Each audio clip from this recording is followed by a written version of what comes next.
অস্বস্তির মেজে স্বস্তির বড় জয়। এই জয় আমাদের অনেকখানি আত্মবিশ্বাস যোগাতে সাহায্য করেছে। এই জয়ের ফলে আমরা এক প্রকার কোয়ার্টার ফাইনাল নিশ্চিত করতে পেরেছি। পরবর্তী ম্যাচে যদি ব্রাজিল হেরেও যায়, সেক্ষেত্রে কোস্টারিকা প্যারাগুয়ের বিপক্ষে মিনিমাম 5 গোলে জিততে হবে, 5 গোল বেশি দিয়ে জিততে হবে, সেটা মোটামুটি অসম্ভব। সেজন্য বলা যেতে পারে ব্রাজিল মোটামুটি কোয়ার্টার ফাইনাল নিশ্চিত করেছে। তবে সেক্ষেত্রে ব্রাজিলের বাধা হয়ে দাঁড়াতে পারে সেকেন্ড রাউন্ডে উরুগুয়ে এই বছর একটা দুর্দান্ত দল। ব্রাজিল আর্জেন্টিনাকে আমি দুজন বিয়োজনে তাদেরকে এগিয়ে রাখবো। ব্রাজিল যদি রানার্স আপ হয়ে পরবর্তী রাউন্ডে যায়, সেক্ষেত্রে ব্রাজিলের মুখোমুখি হবে উরুগুয়ে। আর ব্রাজিল যদি গ্রুপ চ্যাম্পিয়ন হয়, সেক্ষেত্রে উরুগুয়ের মুখোমুখি হতে হবে না। আর এই বছর উরুগুয়ে অনেক শক্তিশালী এবং অনেক ভালো একটা দল। আজকের ম্যাচ নিয়ে যদি কথা হয়, সবার আগে আমি যদি বলি ফরওয়ার্ড লাইন নিয়ে যদি কথা বলতে হয়, অ্যাটাকিং লাইনে আজকে রাফিনহার বদলে স্টার্ট শুরু করছে সাবিনহু গত ম্যাচে 20 মিনিটে যে 6টা ড্রিবল ফাঁস দিছে, যে তার যে মুভমেন্ট ফাঁসে করেছি সবকিছু অসাধারণ ছিল। এই জন্য আজকের একাদশ পরিবর্তন সবার মোটামুটি ধারণা ছিল সাবিনহু নামবে। এইদিকে দরিপালে প্রশংসা করতেই হয়। তারপর যদি রদ্রিগোর দিকে যাই, অন্যদিন থেকে মোটামুটি রদ্রিগো আজকেও ভালো খেলছে। তারপর যদি আমরা ভিনিসিয়াসের দিকে নজর দিই, ভিনিসিয়াস জুনিয়র একদম অসাধারণ। ভিনিসিয়াস জুনিয়র যখন আজকে রেইনবো ফ্লিকটা দিছে, তখনই আমরা ধারণা করছি যে ভিনিসিয়াস জুনিয়র হয়তো মাদ্রিদের খেলাটাই আজকে দিবে, এবং একদম তাই হলো। একদম রেটিং 9 নিয়ে 2 গোল দিয়ে ম্যান অফ দ্য ম্যাচ হয়েছে ভিনিসিয়াস জুনিয়র। যদি মাদ্রিদের 50% খেলাটা যদি ব্রাজিলে দিতে পারে, ব্রাজিল 100% এইবারও কোপা চ্যাম্পিয়ন হবে, যদি দিতে পারে। ভিনিসিয়াস এখনো পরিবেশের সাথে, এখনো ব্রাজিলের খেলার সাথে তার এই স্পিডি ফুটবলটা এখনো খাপ খাইতে পারতেছে না। সেক্ষেত্রে বিনিকে তেমন একটা দোষ দেওয়া যাবে না।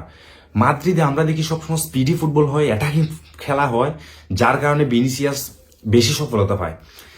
সেক্ষেত্রে ব্রাজিল অনেকখানি স্লো ফুটবল খেলে, মাদ্রিদের মতো না। সেক্ষেত্রে ব্রাজিল এখনো পর্যন্ত ভিনিসিয়াস মাদ্রিদের মতো ব্রাজিলের সাথে খাপ খাইতে পারতেছে না। তবে শীঘ্রই হয়তো বা আমরা মাদ্রিদের মতোই ফর্ম দেখতে পাবো ভিনিসিয়াসকে, যেটা আজকে দেখতে পাচ্ছি।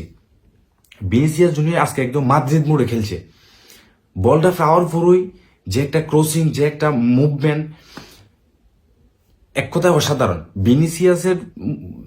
ভিনিসিয়াসের একদম নেইমারের একটুখানি হতাশা দূর করতে পারছে আজকে আমাদের ভিনিসিয়াস এক কথায় অসাধারণ ছিল। তার পারফরমেন্স কিন্তু আজকে কোনো ঘাটতি ছিল না। ভিনিসিয়াসের পর আজকে যে খেলাটা খেলছে ব্রাজিল, একদম প্রথম শুরুর দিকে যদিও একটু বুল ফাস, একটু ছন্দ ছাড়া খেলছে, তারপর যখন ব্রাজিল একটা গোলের দেখা পায়, তখন থেকে আসলে তারা কনফিডেন্ট পায়, আত্মবিশ্বাস ফিরে পায়। তখন থেকে একের পর এক 10 মিনিটের ভিতর 3টা গোল হয়ে যায়, এবং হাফ টাইম পরে হয় আরেকটা গোল। তো প্রথম থেকে যদি বলি, এই সমস্ত ম্যাচে একদম সহজ সুযোগ মিস করা যাবে না একদমই। সবার প্রথমে যদি আসি, একটা পেনাল্টি পাইছে পাকুয়েটা দিয়ে করছে, পাকুয়েটা পেনাল্টি শুটটা আসলে বাহিরে দিয়ে দিছে, বাহিরে শট করছে। একটা প্লেয়ারে এইরকম হতে পারে, কিন্তু এইরকম ম্যাচে এইরকম ভুলটা আসলে আমাদের প্রাপ্তি না। আশা করবো এই সমস্ত পেনাল্টি নিয়ে সামনের ম্যাচে আরো ব্রাজিল কাজ করবে। তারপর যদি আসি, ভিনিসিয়াসের গোলটা এক কথায় অসাধারণ। তারপর সেকেন্ড গোলটা মোটামুটি পা লাগে ঢুকছে বিনির। তারপর সাবিনহুর গোলটাও সুন্দর ছিল। প্রশংসা অনেক হয়েছে। ব্রাজিল আসলে এইরকম ব্রাজিল যদি আমরা পাই, তাহলে আসলে আমরা অনেক হ্যাপি। ভিনিসিয়াস, রদ্রিগো যদি আর মিলিটাও যদি মাদ্রিদের পারফরমেন্সটা দিতে পারে, তাইলে আমাদের এই হতাশা আসলে দূর হয়ে যাবে। তারপর যদি আসি, প্রশংসা অনেক হয়েছে, এবার যদি একটু ক্রিটিসিজমে আসি, তাহলে বলতে হবে ফরওয়ার্ড অ্যাটাকিং লাইন আজকে মোটামুটি ভালো ছিল। তবে বড় দলের বিপক্ষে সহজ সুযোগগুলো মিস করলে আমাদের আসলে ভুগতে হবে, যেমনি ভাবে আমরা অতীতে ভুগে আসতেছি। তারপর যদি আসি মিড থেকে প্রচন্ড পরিমাণে বল সামনে সাপ্লাই দিচ্ছে না ভিনিসিয়াস, রদ্রিগোরা, আসলে সাবিনহুরা বল মিড থেকে বল তারা পাইতেছে না। মিড থেকে বল সাপ্লাই না দিলে অ্যাটাকিংরা যতই ভালো খেলুক, তারা কাজ করতে পারবে না। এইটাই ফুটবলের নিয়ম। আপনি 5টা বল দিবেন, একটা বল কাজ হবে, কিন্তু বল সাপ্লাই দিতে হবে।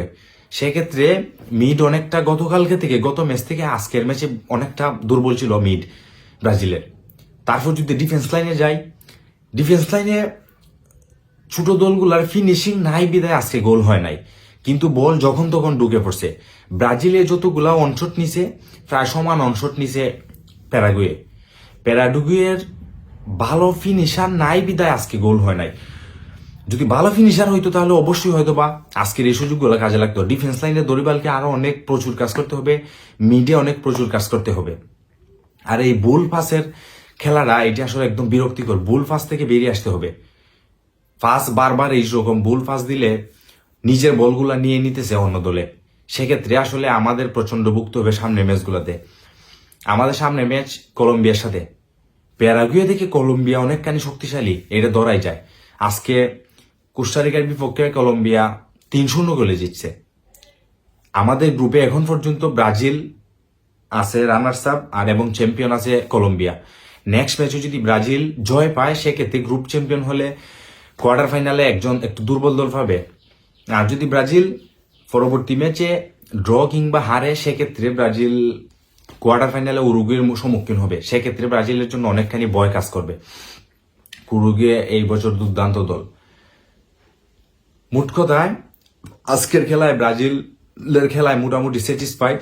তবে যে ছোট ছোট ভুলগুলো আছে ওইগুলা নিয়ে অবশ্যই কাজ করতে হবে, ওইগুলা ভুলে গেলে চলবে না।